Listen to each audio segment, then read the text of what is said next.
మన పెద్దలు ఎందుకు బాప్టిజం తీసుకోవాలి అని యోహాన్ గారి ద్వారా దేవుడు చెప్పాడంటే రాబో ఉగ్రతను తప్పించుకుంటారు. ఇదే బైబిల్లో రాయబడినటువంటి మాట.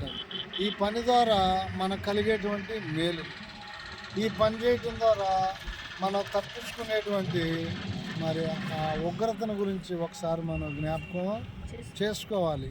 ఈ కార్యక్రమం అనేటువంటిది దేవునికి ఆ మనుషుడికి సంబంధించినటువంటిది. సహజంగా మనుషులు ఎక్కువ శాతం ఏం చేస్తారంటే అనుకరిస్తూ ఉంటారు. వాళ్ళు చేశారు, నేను కూడా చేయాలి, వాళ్ళు అలా తీసుకున్నారు, నేను కూడా తీసుకోవాలి. అలా వాళ్ళను వీళ్ళను చూచి వాళ్ళ మాటలు విని వీళ్ళ మాటలు విని వాళ్ళ ఒత్తిడి వీళ్ళ ఒత్తిడిని బట్టి మనం చేసుకున్నాం అనుకో, ఒక్కోసారి అమ్మ నాన్న ఒత్తిడి చేసి పెళ్లి చేస్తాం. ఊరికి అనుకుందాం, పెళ్ళి అయిన కాడ నుంచి ఎట్లుంటుంది, ఇష్టం లేకుండా చూసారు. అంటే మా అమ్మ మా నాన్న ఏం చేశారు, ఆడ ముక్కు బాగా పోయినా నేను వద్దన్నాను, ముక్కు దేవందలేమని మా అమ్మ చెప్పింది. ఊరికి ఉదాహరణ చేశారు. ఆ ఒత్తిడితో తీసుకున్న దగ్గర నుంచి మనకేమనిపిస్తుంది అంటే ఏ చిన్న సమస్య వచ్చినా అమ్మా నాన్న ఇటు చేశారు, అమ్మా నాన్న ఇటు చేశారు అనే ఒక మనసు మన మైండ్లో ప్రతి కాలం ఎప్పుడు సమస్య వచ్చినప్పుడు ఏలుబడి చేస్తూ ఉంటుంది. కనుక ఈ బాప్తిస్మం అనేటువంటిది ఏ ఒక్కరు ఒత్తిడితో చేసే పని కానీ కాదు. ఒకటి మన హృదయపూర్వకంగా, 2 మనోపూర్వకంగా, 3 ఇష్టపూర్వకంగా, 4 దేవుని అందలే విశ్వాసంతో ఈ కార్యక్రమాన్ని చేసినప్పుడు ఏమవుద్దంటే దాని ఫలితాన్ని మనం చూడగలుగుతాం. ఇక్కడ పరిశుద్ధ గ్రంథంలో రాయబడిన ఒక మాట మీకు ఈ సమయంలో గుర్తు చేసుకుంటా ఉంటాం. అపోస్తుల కార్యంలో చూద్దాం. చూడండి, పరిశుద్ధ గ్రంథంలో అమ్మ మీరు చదువుతారా బైబిల్?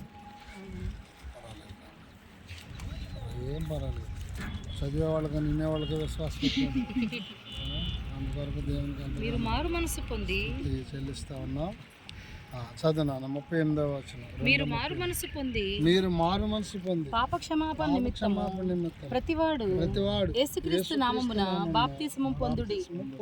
అప్పుడు మీరు పరిశుద్ధాత్మను వరమును పొందుదురు. ఇక్కడ మనం గమనించాలి, అనేక సందర్భాల్లో దేవుడు వరాలు ఇస్తాడు అని మన పెద్దలు ఏం చేస్తారంటే కొన్ని కవిత్వాలు రాశారు.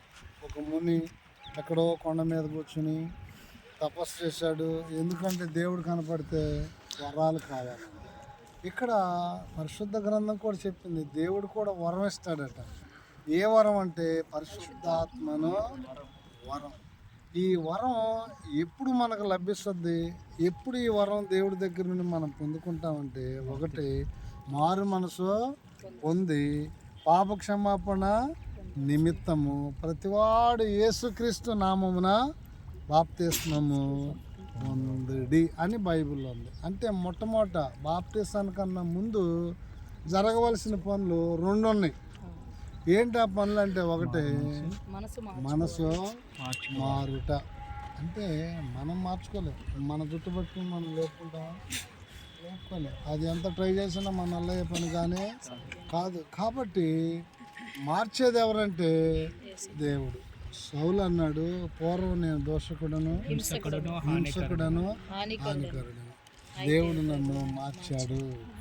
చూసారా? అంటే అలాంటి వ్యక్తిని దేవుడు ఏం చేశాడు, సాధువైన వాడిగా, మృదువైన వాడిగా మార్చాడు.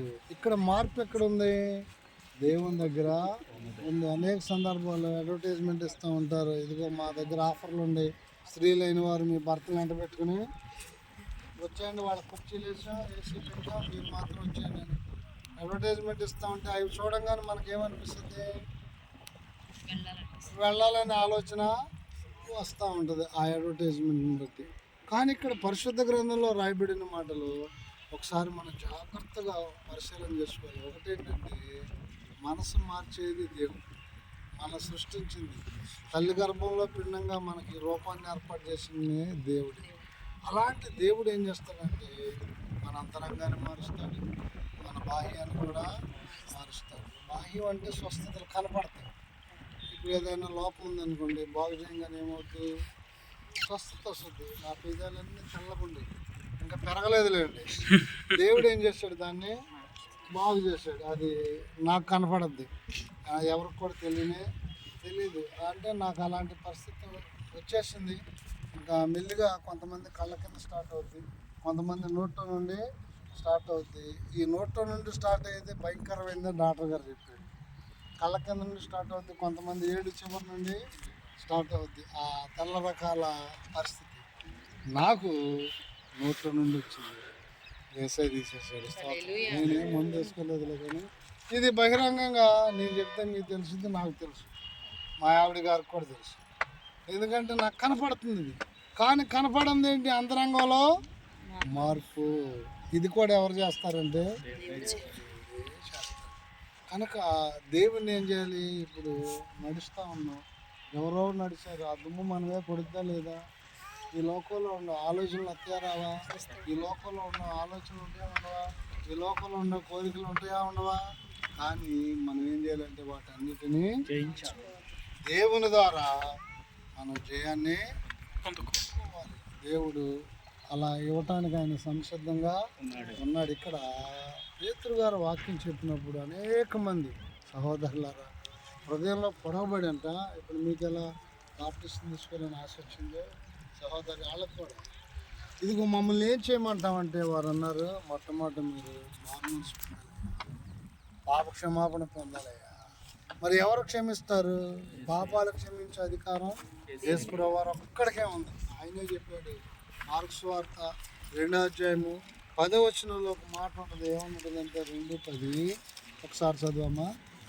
ఎవరు తీసినా చదవచ్చు. మార్కు సువార్త. అయితే పాపములు క్షమించుటకు భూమి మీద మనుష్య కుమారునికి అధికారం కలదని మీరు తెలుసుకొనవలెనని వారితో అది ఈ భూమి మీద పాపాలు క్షమించే అధికారం ఎవరిదంటే కేవలం యేసుక్రీస్తు వారు ఒక్కళ్ళదే.